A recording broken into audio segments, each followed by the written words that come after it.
Sa nakaraang video, nag-decide na nga ang bida na ipakita ang angking galing nito. Nagpakitang gilas siya sa kanyang tutor nang basahin niya agad ang libro na ibinigay nito nang walang kahirap-hirap. Natuwa naman siya at pati ang hari ay na-proud dahil tila advanced ang anak niya pagdating sa language.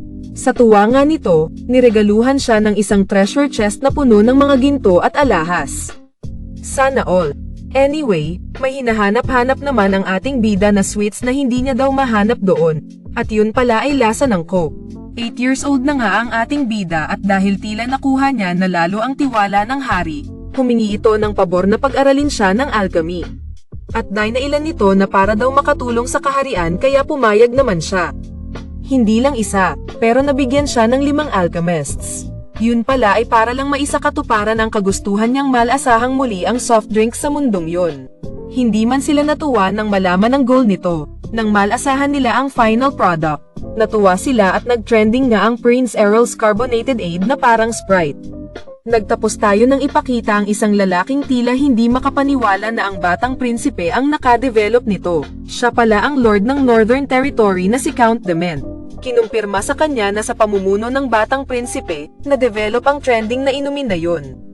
Mahal na nga daw ito at kino-consider na luxury item kaya naman ang laki ng kita ng kaharian ng Ernsea. Usap-usapan nga na araw-araw daw na may dumarating na karwaheng puno ng ginto sa Concubine Palace. Kasalanan niya raw na iniisip niyang walang kwenta ang prinsipe noon. Kung nalaman niya lang daw sana ay gumawa na ito ng aksyon. Simula daw ngayon, mas magpe-pay attention na raw ito.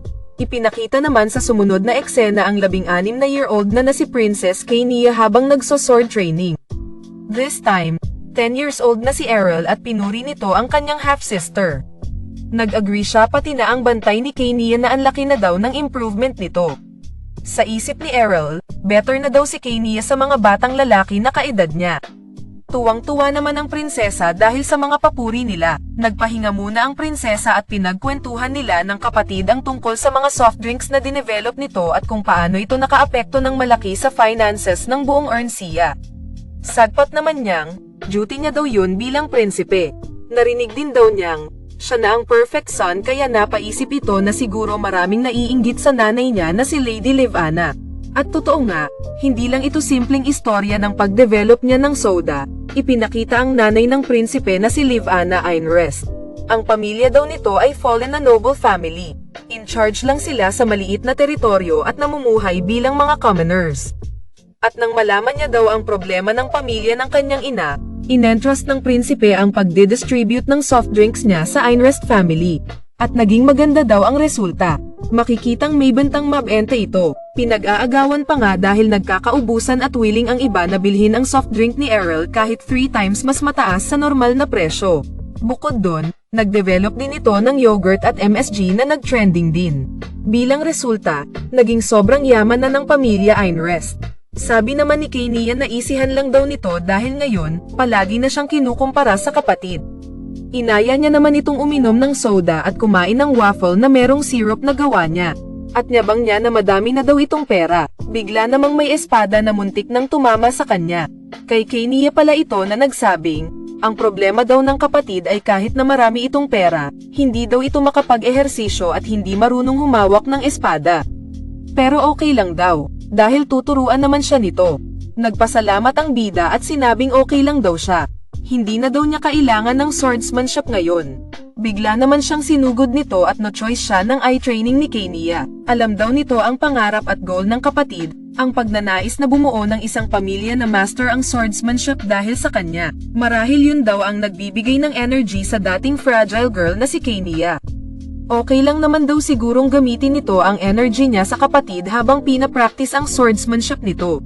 Makikita namang sa daan, tuwang-tuwa ang mga tao dahil sa presensya ng prinsipe. Sa isip nito, siguro napapansin daw siya dahil sa mundong yun, parang Lamborghini ang mga karwahe doon. Mapapatingin ka talaga, at dahil may escort pa siya, feeling niya raw na para siyang idol. Inisip naman nito na okay daw ang lahat pero ano kaya ang pag-uusapan nila this time? Bibigyan kaya siya ng Halloween or reward dahil sa mga achievements nito? Nag-meet pala sila ng ama niyang hari at kung dati daw ay kinakabahan siya sa awkward silence sa pagitan nila, ngayon daw ay sanay na siya. Gagamitin niya na lang daw ang pagkakataon na yun para enjoyin ang mga pagkain doon. Napapadalas na daw kasi ang pagpunta niya doon dahil sa mga meetings. Nagulat naman siya nang biglang tanungin ng ama kung gusto daw ba nitong mag-work full-time sa kanilang kaharian. Tila nabilaukan pa ito pero sa isip niya dumating na finally ang oras niya. Sabi ng hari na masyado man daw maaga pa pero kung kukunin niya raw ang government work, wala daw ang mag-o-object. At nang tanungin kung may gusto ba daw ba itong work doon, sabi niya wala daw. Sa isip niya, ang gusto niya lang sana ay ang Piametex, maglaro at kumain sa buhay niya ngayon. Pinakalma nito ang sarili at sinabi sa ama na hindi niya alam bakit siya na-consider nito pero ang gusto niya daw sanang gawin ay ang patuloy pang mag-aral ng science at alchemy. Speechless naman ang hari. Inisip naman ng bida na wala nga daw dun sa government ang first prince bakit daw gusto ng hari na mag-work siya dun. So far, wala pa daw kasing movement galing sa side ng Reyna at anak nito. Yun daw ay dahil never niyang krinos ang line. Inalala nito ang ball nung first birthday niya at maswerte nga daw itong na-dismiss lang ito kahit na may ginawa itong something na nakaapekto sa Reyna. Malaki daw ang difference ng paboran ng hari at ang maging trusted na government employee. Ayaw niya raw sanang kalabanin pa ang mga kapatid nito at iniisip kung ito ba ang gustong mangyari ng ama. Tila malalim naman ang isip ng hari at napatanong kung ito daw ba kaya talaga ang gusto ng anak. Kapag nakaupo ka daw sa trono, kailangan mong maging malakas gaya ng agila. Hindi raw makakasurvive ang mahihinek kahit na may 100 buhay na siyang pinagdaanan. Gusto daw kaya ng hari yun. Ang lugar kung saan ang malalakas lang ang nananai. Hindi na daw yun mahalaga, dahil ang current na Prince Errol ay hindi magiging madaling kalaban. First time ng bida na mag-horseback riding ng ganun kalayo mula sa Concubine's Palace at natuwa naman ito sa kalayaang natamo.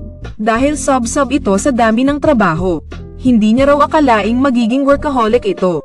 Inalala nito ang panahon kung saan nag-travel siya sa buong mundo at universe para lang maghanap ng mas malakas sa kanya. Medyo sumasakit na daw ang katawan niya pero ine-enjoy niya pa ang ride niya dahil masarap daw sa pakiramdam. Sinabihan naman ito ng kapatid na bagalan lang daw niya. Ang trip na yun daw ay nangyari salamat sa kapatid nito.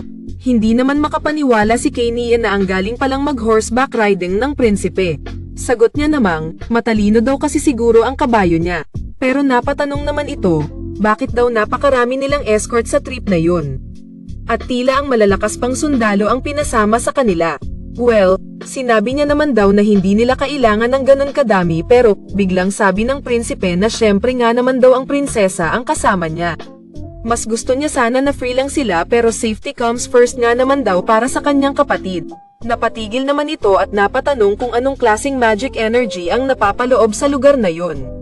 Sinabi naman itong bumalik na sila dahil sa tingin niya may mga halimaw sa forest na yun. Nagulat naman ang kapatid na nasense niya raw yun. Sagot naman ng bida na meron daw siyang sixth sense. May bad feeling daw siya dun at parang may trap sa loob. Nagulat naman ang kapatid niya. Umikot na ang prinsipe at sinabing kailangan daw may hatid safely ang prinsesa pero sagot naman ng isa, yun daw ang tamang daan. Papunta daw yun sa training ground ng prinsesa. At na-shock naman siya dito. So dumiretso lang sina Kania. Ipinakita ang time nang imbitahin siya nitong sumama sa trip na yon. Tinanong siya ng prinsesa kung hindi daw ba nakaka-frustrate na nag-work lang siya doon at stuck sa palasyo. Siya daw kasi ang gusto niya ay ang mag-hunt at mag-adventure. Back to the present, tinanong siya ng prinsesa kung masaya daw ba so far at sagot niyang torture daw ito. Tinuro naman ng kapatid na ang pagta-travel daw ay practice at ang practice ay traveling.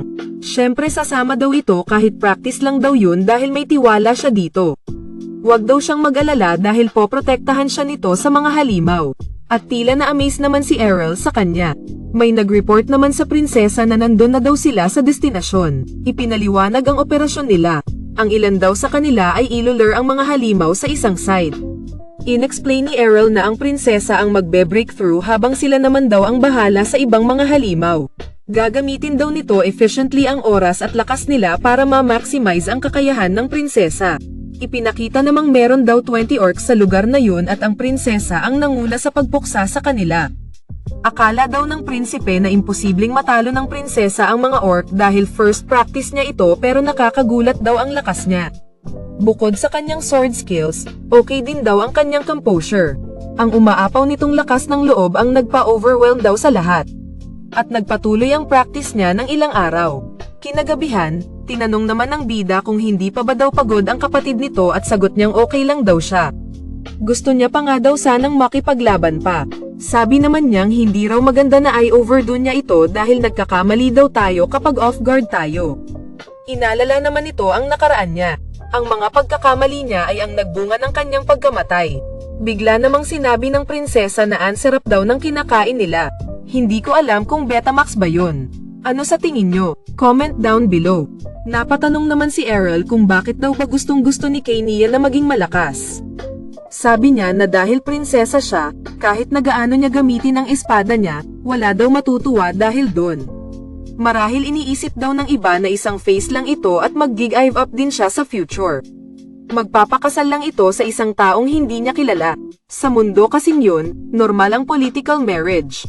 Sa isip ng bida, nasa edad na nga ang kapatid niya kung saan ma-engage dapat ito sa isang tao para sa political na rason. Sabi naman niya na ayaw niya daw yun.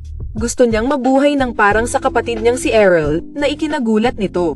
Malaki daw ang kita nito at ginagawa niya ang bagay kung saan siya magaling at dahil doon, nagko-contribute siya sa kaharian at nakikilala. Gusto niya rin daw na makilala siya dahil sa kung sino siya at saan siya may kakayahan.